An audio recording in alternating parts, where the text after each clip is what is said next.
Hello, my name is Oscar Alvarez. I am from the University of Texas at Arlington. I am a PhD mathematics student here at UTA.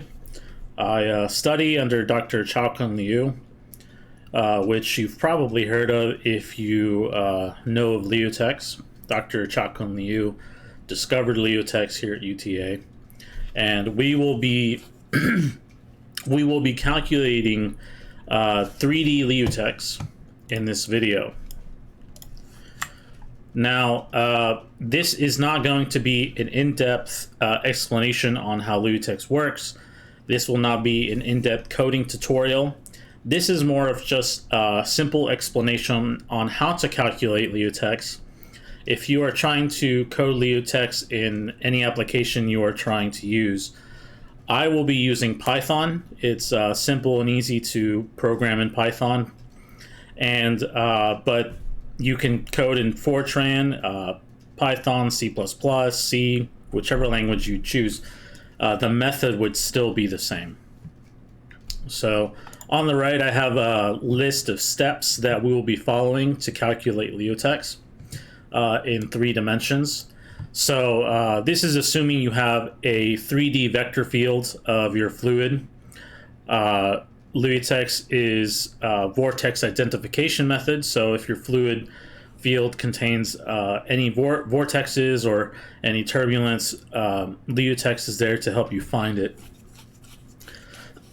So since you have a 3D vector field, you will have 3D velocity vectors. And the first step of calculating Liutex is finding the velocity gradient tensor, which is a 3x3 matrix. So the velocity gradient tensor, it's not really necessarily specific to Liutex, and it's calculated for other things like vorticity, which we also be calculating. So it's not really something you would specifically assign to this function that we're going to create. So we're going under the assumption that that you have the velocity data and that you have calculated velocity gradient tensor for wherever you are in your data. So let's begin by creating a function. I'll call it Liutex, and this is in 3D. And we're going to provide Liutex with the velocity gradient tensor. Velocity gradient tensor. Now, again, this is not an in-depth coding tutorial, so there are some things I could do to help optimize this code, like specify what each individual input is going to be and stuff like that. But for clarity, again, this is not for coding. This is more of just a step-by-step method of how to find Liutex so you can apply it. So the first thing we're going to do is take in the velocity gradient tensor. Now, I will be using NumPy because it is a library that has a lot of beneficial methods in Python. If you've used Python before, you've probably used NumPy, and it will have linear algebra libraries that we will use to find the eigenvalues and eigenvectors of matrices. So NumPy likes NumPy objects, so I'm going to turn our velocity gradient tensor into a NumPy array. So velocity gradient tensor. I'm saving it as A. So now that I have my velocity gradient tensor, I need to find the eigenvalues. So I need to find eigenvalues and eigenvectors of the velocity gradient tensor. So one reason I'm using Python, because it's so simple. NumPy has a library that will do this for me, but if you are, you can find your own library to do it, or just do it by hand. So this function outputs the eigenvalues in a list, and it outputs the eigenvectors in a list. And I just use a NumPy's linear algebra library, find eigenvalues for my gradient tensor. Now, this is a very important fact or important idea of Liutex, is that if the velocity gradient tensor has complex eigenvalues, then there exists rotation. But if all of the eigenvalues of the velocity gradient tensor are real, then there is no rotation. So let's do that first. So if NumPy has a great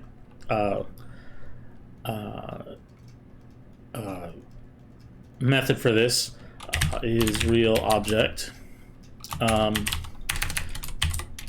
eigenval.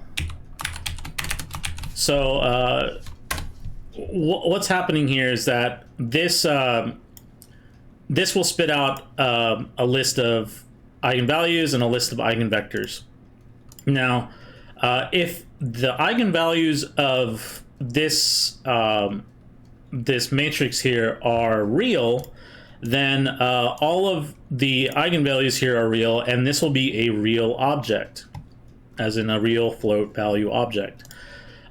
If this matrix has complex eigenvalues, then all of the eigenvalues will be complex.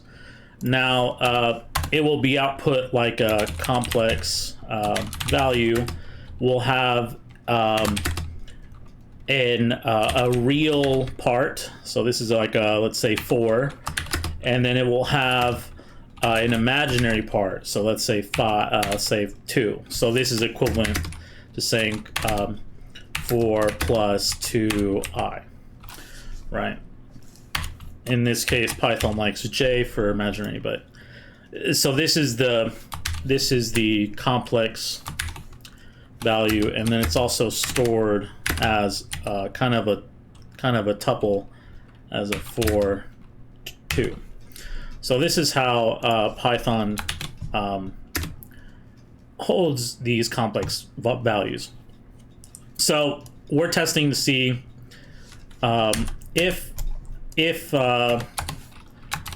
so test to see if eigenvalues are all real. So if they're all real, then we can stop. There's no rotation. So we can return our values. What we're going to do is we're going to return Liutex magnitude and Liutex vector equal to 0, because when Liutex is 0, there is no rotation. So the way this function is going to operate is, I'm just gonna, for the sake of brevity, I'm going to just copy from my notes that I have here, and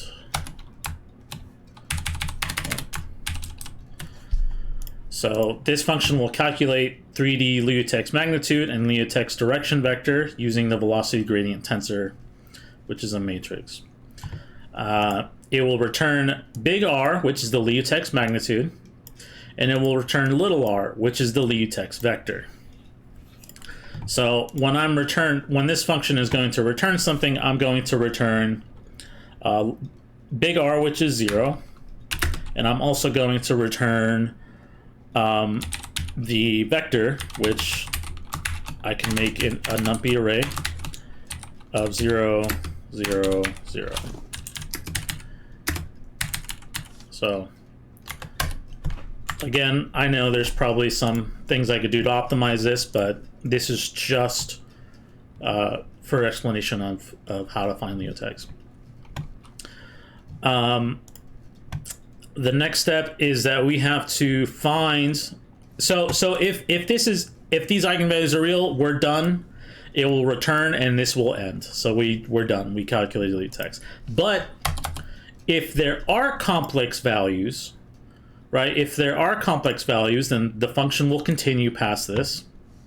And we need to save a few things and extract a few numbers from the eigenvalues and eigenvectors. So we need to find the real eigenvector.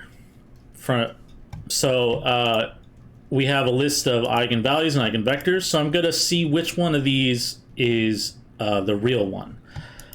So I'm going to loop through. So I'm going to say find real eigen value, or find location of real eigenvalue slash eigenvector. Now these are corresponding, so if the first eigenvalue in this list belongs to, it creates the first eigenvector in this list, and so on and so forth. So I can just loop through the eigenvalues and find the real one. So since they are all complex, I need to find the real one, and the real one has 0 for the imaginary part. So the way I'm going to do this is I'm going to loop through the list of eigenvalues. If the eigenvalue I that I'm looking at, and if its imaginary part is equal to 0, then that's my real. That's my real. So I'm going to save that index I. So if this eigenvalue is real, then I'm going to save that index. Now I need the index of the real eigenvalue. I also need an index for the complex for just one of them, one of the complex eigenvalues.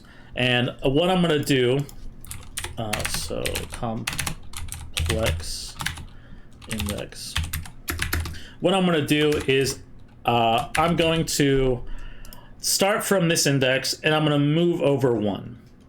Now in this list, so I'm let's say on the first index, and I'm going to move over 1. This will be complex. Now if the real value is at the very end, I'm going to move over 1, but that's going to be out of the list. So I want to start over at 0 whenever I move over 1. So the way I can do that is by doing a mod 3, and now if I go over the length of the list, which will always be 3, then I'll just start at the beginning, and that'll be a complex.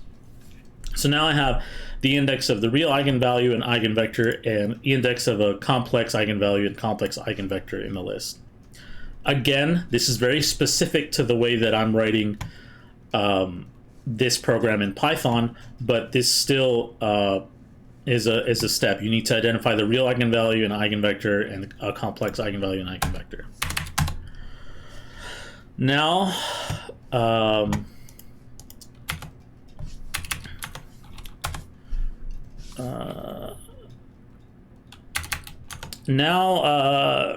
now I need to get that real eigenvector. So real eigenvector is going to be, I'm going to go into the list of eigenvectors, and the way it's organized is that each row of this list is an entire eigenvector, and that each column is the corresponding eigenvector for the eigenvalue. So I want the entire eigenvector corresponding to the real eigenvalue. And I just want the real part. Again, these are complex objects, and I just want the real values of them. Because this is a real eigenvector, it's all going to be real. So I just want the real values, and this will give me a real list. So it'll give me a list of real values. So I found now I need to find the complex eigenvalue. So this is why we need complex eigenvalue, and we call this lambda ci. So the reason I need the complex index is because I only need the complex part, say complex part of the complex eigenvalue. So because the way a 3x3 matrix works is that it will produce if it has a complex eigenvalue, then it'll produce two conjugate complex values and one real value. So there will only be one real value, and there will be two conjugate complex values. I only want the imaginary part of the complex value eigenvalue. So this is what we call lambda ci. So if you see that in the paper, that's what this is. And I'm going to go into the eigenvalues, and I want a complex index. I want the complex one. I want a complex eigenvalue, and I only want the imaginary part of that eigenvalue, which is what these two steps are. Now the next step is I need to find vorticity. Vorticity. Now, vorticity, you can either import it from whatever data you have if you already have solved for vorticity, but since it's so simple to calculate vorticity, then I will just do it here. And I just have the numbers written out. Vorticity, and it's calculated using the velocity gradient tensor. So let me type this in quick.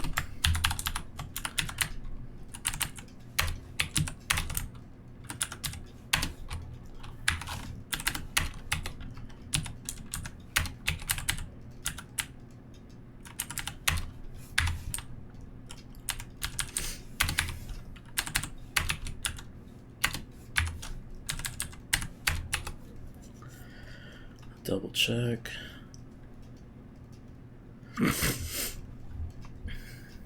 Okay, so this is vorticity.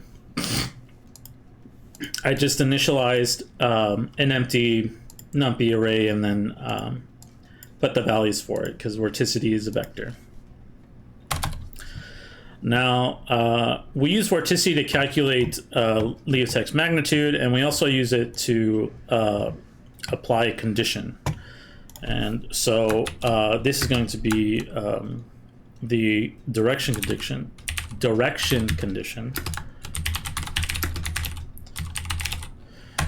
So the condition is if the dot product of vorticity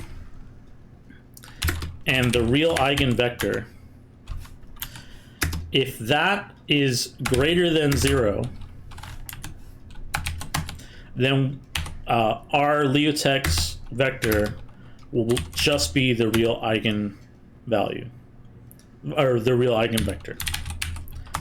And this copy is just I'm making a copy of the real eigenvector and giving it to R.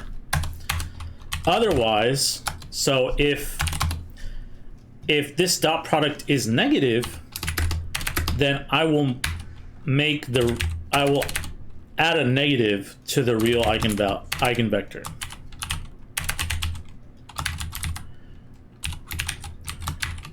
So that will create. So this determines the direction of the of Liutex. Is the dot product between vorticity and the real eigenvector.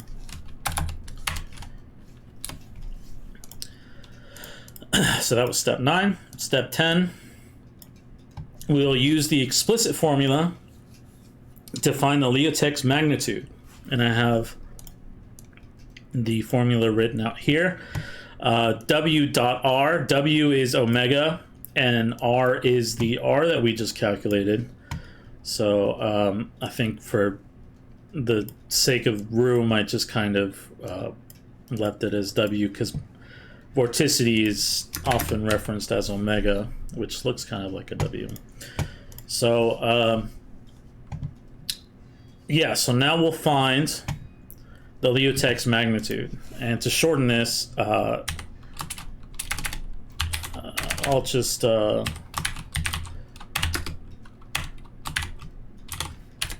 fact find vorticity, which is W. I'll calculate this first in order to save some room. Dot vorticity and R. And now calculate the Liutex magnitude R. And then now Liutex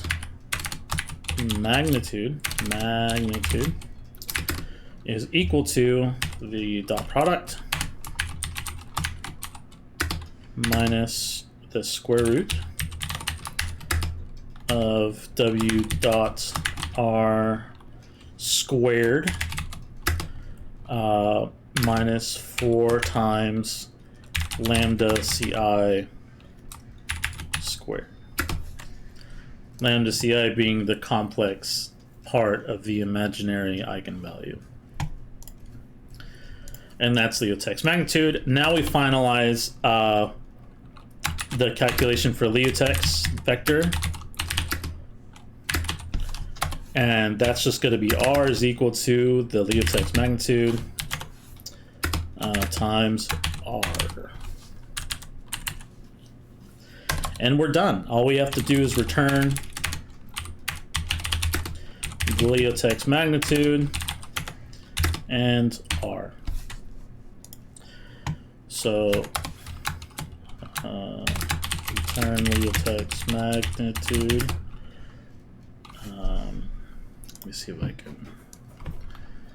Yeah, let's just copy this. Yeah, we're returning big R Liutex magnitude and little r Liutex vector, and we're done. So this is how you calculate Liutex in 3D in a 3D fluid field, flow field using Python 3. I'm using 3.11. I'm using NumPy. I'm not sure which version of NumPy, but this is how you would calculate it. And here are the steps, and I can post this under the description. So I hope this helps in you trying Liutex and seeing if it's a preferred method for whatever work you're doing. Thank you, and see you.